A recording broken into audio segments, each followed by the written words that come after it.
Mantan Gubernur DKI Jakarta Basuki Cahayapurnama alias Ahok merespon wacana PDIP mengusung Anies Baswedan di Pilgub DKI Jakarta. Ahok menyebut PDIP sebagai partai demokratis. Dia berkata nama yang akan diusung sesuai dengan usulan dari kader-kader di daerah.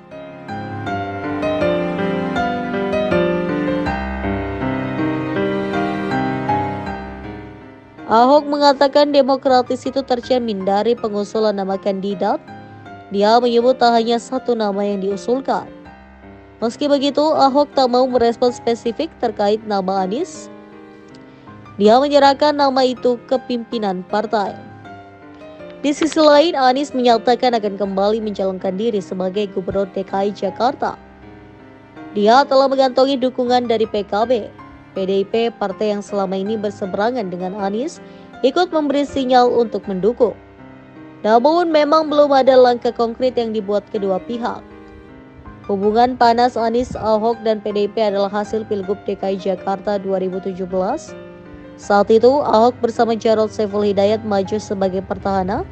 Anies menggandeng Sandiaga Uno dan maju sebagai penantang. Anies dan Sandi berhasil mengalahkan Ahok Jarot dalam 2 putaran. Persaingan itu bukan persaingan yang mulus. Pemilihan kala itu diwarnai kasus penistaan agama yang menyeret Ahok. Ahok pun mendekam di penjara beberapa waktu setelah Pilgub selesai. Sementara itu, Anies Baswedan telah memutuskan untuk kembali mengikuti Pilkada DKI Jakarta. Hal itu disampaikan setelah ia menerima rekomendasi pengusungan dari DPW PKB DKI Jakarta Kamis 13 Juni 2024. Karena itu, saya sampaikan bismillah, kami bersiap untuk meneruskan ke periode kedua. Di sisi lain, ia enggan memberikan jawaban ketika ditanya progres komunikasi dengan Partai Nasdem. Pasalnya, Nasdem yang juga mendukungnya dalam pemilihan presiden 2024 belum memberikan rekomendasi pengusungan padanya untuk Pilkada DKI Jakarta 2024. Ia justru mengungkapkan komunikasinya dengan PDIP berjalan lancar. Anies mengaku punya kesamaan pandang dengan PDIP untuk sama-sama memperbaiki Jakarta. Saat ini, ia telah mendapatkan mandat dari DPW PKB, DPW PKS, dan juga sudah direkomendasikan oleh DPD PDIP DKI Jakarta untuk diusung menjadi bakal calon gubernur. Namun, pihak DPP ketiga partai politik belum memberikan pengumuman secara resmi untuk mengusung Anies.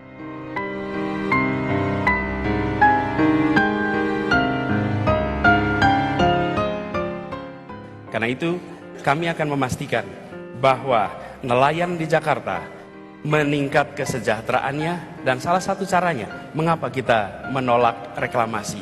Karena reklamasi itu justru memberikan dampak yang amat buruk kepada para nelayan kita. Selain itu, memberikan dampak kepada pengelolaan lingkungan. Kita tahu betapa ada 13 sungai yang mengalir ke Teluk Jakarta, dan hadirnya reklamasi di sana konsekuensinya pada kita semua yang ada di ruangan ini. Banjir akan menjadi fenomena rutin bagi kita. Bangunan di Pulau Reklamasi C, D, dan G yang dulu ilegal alias tak berizin, kini berubah total. Pemerintah Provinsi DKI Jakarta belakangan diketahui mengeluarkan izin mendirikan bangunan IMB pada ketiga pulau reklamasi.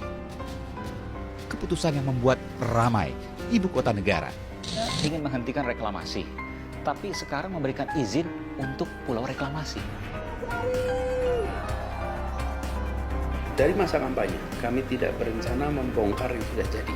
Karena itu kami tidak pernah mengatakan membongkar reklamasi. Istilahnya tidak pernah menolak reklamasi. Kenapa tidak dibongkar? Terakhir dari Pak Basuki. Saya jujur aja dari tadi nggak menemukan jawabannya. Ini terlalu retorika ya. Ini fakta. Tadi Bapak mengatakan 41% orang nggak punya rumah. Itu kenapa kami ngotot di Pulau Reklamasi. 23, kita berpikir 30 tahun akan datang. Penduduk tambah banyak. Mau tinggal di mana?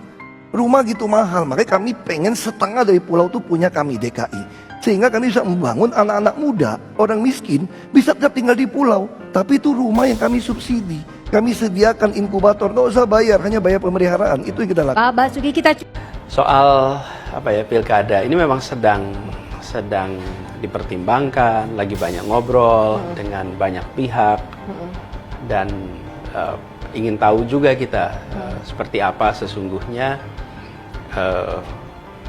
aspirasi yang ada di masyarakat Jakarta sekarang. Jadi fase ini memang fase proses memutuskan apakah nantinya akan meneruskan apa yang atau kembali ke Jakarta atau yang lainnya.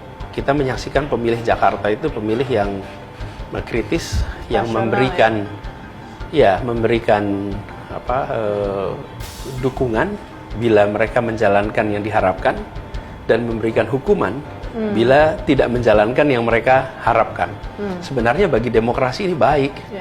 Karena demokrasi yang baik adalah demokrasi di mana wakil rakyat itu mendapatkan dukungan bila sejalan dengan aspirasi rakyat dan mendapatkan hukuman bila tidak sejalan dengan wakil rakyat. Itulah sebuah demokrasi yang sesungguhnya.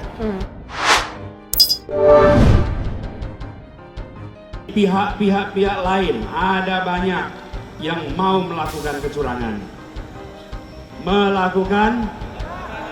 Mari kita hentikan itu. Mari kita waspada. Jaga kampung kita dari segala macam kecurangan. Yang pasti bagi saya, tidak ada cerita Ahok dengan Anies. Ketika saya kalah, saya langsung kasih Anies ucapan segala macam. Selamat sekali lagi Pak Anies dan Pak Sandi. Itu that's again. Saya selalu kasih ucapan selamat. Tapi yang tidak bisa saya terima, ketika Anda menang, Anda pidato memecah belah bangsa. Bahwa Jakarta udah kembali ke pangkuan pribumi yang dijajah selama ini. Dulu kita semua pribumi ditindas dan dikalahkan. Kini telah merdeka. Kini saatnya kita menjadi tuan rumah di negeri sendiri. Itu sangat memecah belah bangsa. Saya ini asli Indonesia sesuai undang-undang loh. Apa karena saya namanya Ahok? Itu yang tidak betul. Seorang Anies lah.